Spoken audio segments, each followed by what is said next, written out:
Huwezi kuongelea maridhiano kabla hujakiri. Alafu naridhiana na nani? Maridhiano wananchi na serikali. Serikali chombo cha wananchi.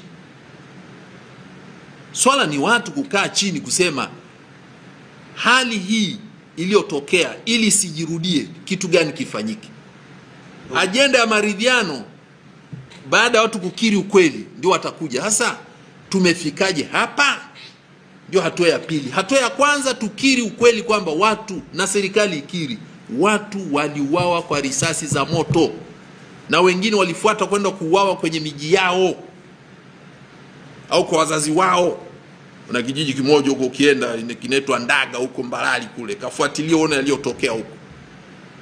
Unajua sijui kama mnajua kanisa Katoliki tulivyokaa. Kanisa Katoliki tuna kitu tunakiita jumuiya ndogo ndogo.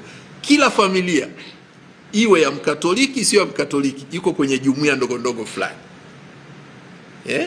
Kwa hiyo nilikuwa namuuliza mwandishi wa habari mmoja hapa.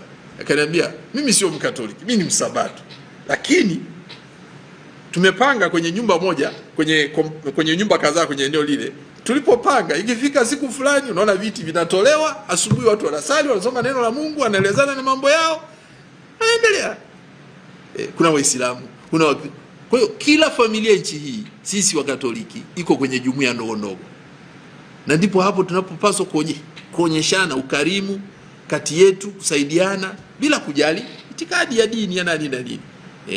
Kwa hivi katika kuonesha hilo naloliita maridhiano, lazima kwanza tukiri watu waliuawa na risasi za moto na nani. Swali hilo likija jibiwa, ndio hapo tutahitaji sasa tume huru ya uchunguzi ambayo haihusiki na anayeshukiwa kwamba alihusika kuua. Kwa hiyo tume inafuata baada ya kukiri. Ndiyo, ilipaswa kuwa hivyo. Ilipaswa kuwa hivyo. Haijafanyika hivyo, ilipaswa kuwa hivyo. Baada ya tume tunafuata haya maoni, lakini iwe tume huru. Maaskofu wetu wameeleza tume inapaswa kuundwaje.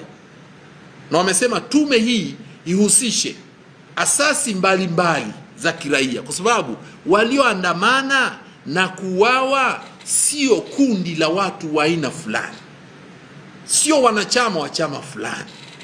Wameuawa vijana wa vyama vingi mbalimbali, wameuawa ambao hawana vyama. Mbaya zaidi, waliouawa wengi ni vijana. Waliouawa wengi ni vijana. Hilo mlikumbuke. Waliouawa wengi ni vijana. Tusipokiri hicho, tutakuwa tunawakosea sana vijana wengi.